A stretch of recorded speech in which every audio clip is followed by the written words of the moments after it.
Yo, welcome to my first ever 2025 NBA mock draft. This is the way too early edition as we're about 250 something days from the actual draft. For this one, I've just ran a tankathon simulation. I obviously don't think this will be the exact order. There's going to be a ton of variables that go into the final standings, but for the most part, I'd agree with it at this stage. This sim actually didn't see too much movement, which works out perfectly. Let's jump into it.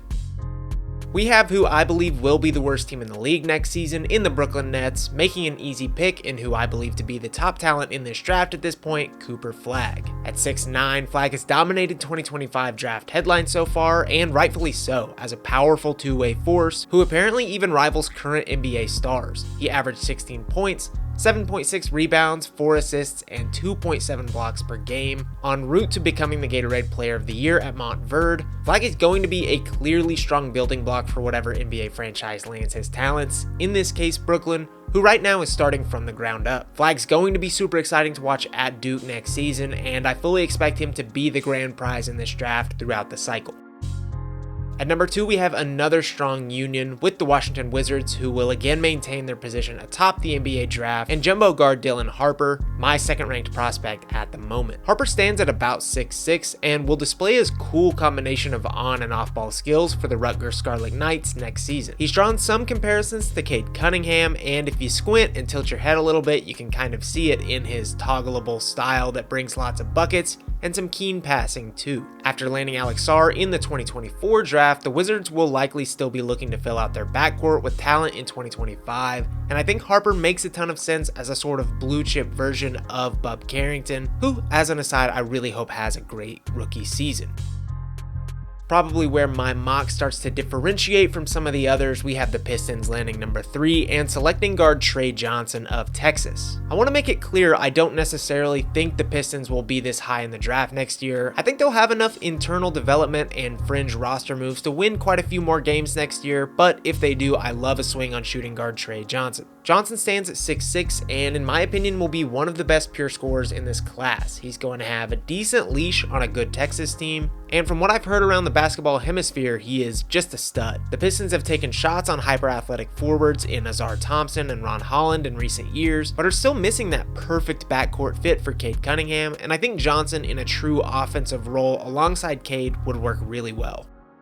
4th overall, we have the Bulls, who will finally likely land themselves atop the 2025 NBA draft due to the offloading of some win-now players in the offseason in DeMar DeRozan and Alex Caruso. They added Oklahoma City's Josh Giddey in the offseason, but at this point should be looking to add all the talent they can muster, even if that means taking another point guard prospect in Baylor's VJ Edgecombe. Edgecombe is a slightly undersized, albeit dynamic point guard prospect who will likely see a nice statistical season with the Bears. He's already gained some acclaim for his fiery runs with the Bahamian Olympic team, and overall just brings an edge that will likely keep bumping him in scouts and experts' eyes. I'm a big fan of Edgecombe's game personally, and would love to see him land with a franchise ready to give him the keys to an offense. At number 5, we have the Utah Jazz, who are still somewhat in this middling ground in the NBA after a massive Lauri Markkanen extension. Part of me thinks getting the 5th pick won't really be possible with their current roster configuration, but time will tell. I have them swinging on one of the top point guard prospects in this draft in Nolan Traore of St. Quentin, who fended off offers from all over the globe to remain in his home country of France. Traore is just a bit undersized at 6'3", but massively makes up for it with his crafty, high IQ style that mixes well with his functional athleticism to create one of the top international prospects on the planet. The Jazz have an abundance of young talent across the roster, but I'd keep shooting for the stars with the best available and hope you land a top 10 to 20 talent that can move you into your next era. At number 6, we have the Hornets making an easy decision in adding Ace Bailey to their growing crop of talent. The number 2 player per RSCI and tons of experts' number 2 projected overall pick, Bailey is a 6'9" forward who will showcase his already NBA level jump shooting alongside Harper next year at Rutgers. He's got a really bouncy game, is a pretty advanced shot maker, and has the length to excel on both ends. Overall, I think Bailey's going to have to really pare down his shot selection and decision making to really contend for one of those top 2 spots. But his fit alongside LaMelo Ball and Brandon Miller as a sharpshooter on the Hornets would be such a fun one. At number 7, we have the Trailblazers continuing to load up on pure talent, this time gambling on 6'6" Spanish wing Hugo Gonzalez. Gonzalez is a toolsy, do-it-all wing who has solid athleticism and some really intriguing on-ball skills like a good handle, great passing and feel, and a well-built frame to tie it all together. His perimeter shooting hasn't yet come around, and the numbers have never quite been there, but he stands to get a lot better in that area. I like Gonzalez's juxtaposition of skills in this Trailblazers core, and I continue to assert that this team needs to add their best player available until things start to click with this group that they're getting together.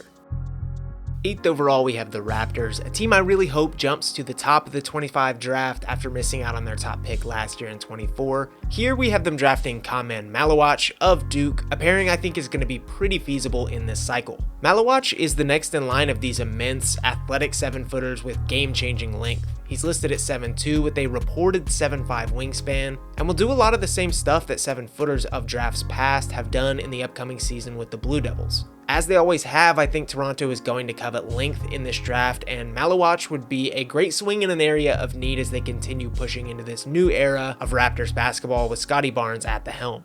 9th overall, we have one of my favorite pairings in this draft, Illinois guard Kasparis Yakuchionis to the San Antonio Spurs. The Spurs, despite having soon-to-be superstar in Victor Wembanyama, are still just a few picks into this rebuild, so they're really still searching for players that are going to make Wemby and surrounding pieces better for the foreseeable future, and Yakuchionis absolutely does that. He's a 6'5" lead guard who's adept at driving and spraying, and will eventually be able to wear out the pick and roll. He's got some pretty crafty ways to score, but ultimately still needs to hone that side of his game before he'll jump higher in the draft. Regardless, his fit alongside a projected MVP candidate in Wembanyama would be a perfect one. Rounding out the top 10, we again have San Antonio, this time selecting via the Atlanta Hawks pick acquired and shipping off DeJounte Murray, and I have them selecting the ultra-unique Australian Rocco Zikarsky. Zikarsky has a highly distinctive game marked by his 7'3" frame and two-way ability. For now, he gets his offense around the ring in simple ways, but he seems to have the mobility and touch for further improvement. Defensively, he knows how to utilize his length, making him a nightmare in the paint. With Wemby basically being a 7'4" forward, Zikarsky could be a fun wrinkle to add with your second 2025 draft pick, and if he blossoms into even more, the two could dominate as a double big lineup for a long time. At number 11, we have the now frequent Thunder selecting with the Houston Rockets pick, and this time selecting Israeli talent Ben Saraf, a 6'6" scoring guard who's rapidly rising up boards after a dominant FIBA performance. Saraf gained steam as a 2025 pick, averaging 28 points en route to the FIBA U18 World Cup MVP, showing off his length and 3-level scoring. There's a ton of nuance to evaluating his game, but he'll be one of the more polarizing and wide-ranging prospects in this draft undoubtedly. The Thunder continue to backfill their roster with potential talent, and gambling on a project who could give you return on investment in a few seasons, be it on the court or over the trade market, makes sense with this pick.